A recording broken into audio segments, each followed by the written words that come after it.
Decades of enslavement to the Roman Empire have left the people of Judea broken and divided, deprived of prophetic vision and split into different, rival sects. Internal social strife, a cruel Roman prefect, and fierce clashes with local peoples fuel the belief that the end of time is near.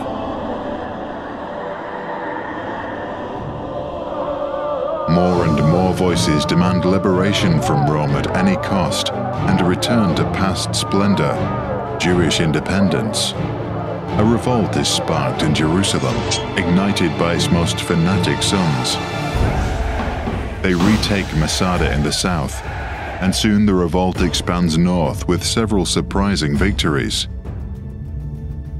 A rebel government established in Jerusalem appoints as governor of Galilee an educated young man from a Hasmonean priestly family, Yosef ben Matityahu.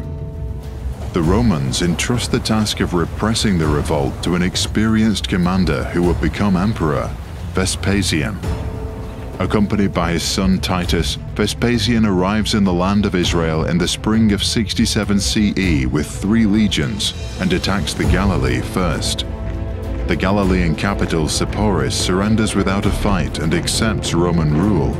Vespasian then attacks the northern region's stronghold, Yodfat.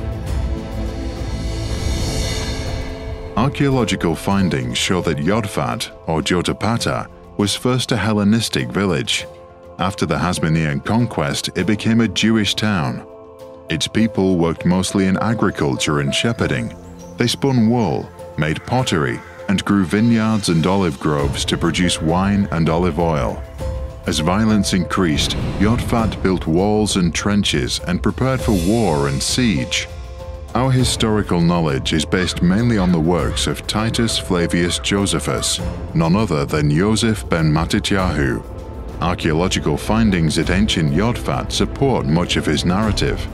Yosef, governor of Galilee responsible for defending Yodfat, was taken prisoner by the Romans. He was adopted by the Flavius family and became a historian, a living witness to the Battle of Yodfat and Jerusalem's fall.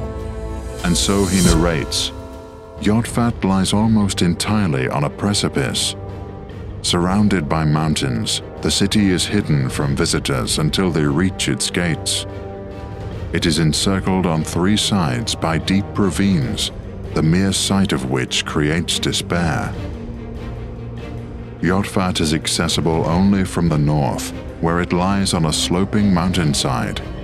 And so Vespasian's mighty army camps out north of the city, acting conspicuously to frighten the defenders. He surrounds the city with 2 rows of infantry and an outer row of cavalry, blocking anybody from leaving. The attack begins on the morrow. The militarily superior Romans are confident of a quick victory. But the despair of deliverance pushes the Jews to act heroically, for in war, nothing emboldens like losing all hope of salvation.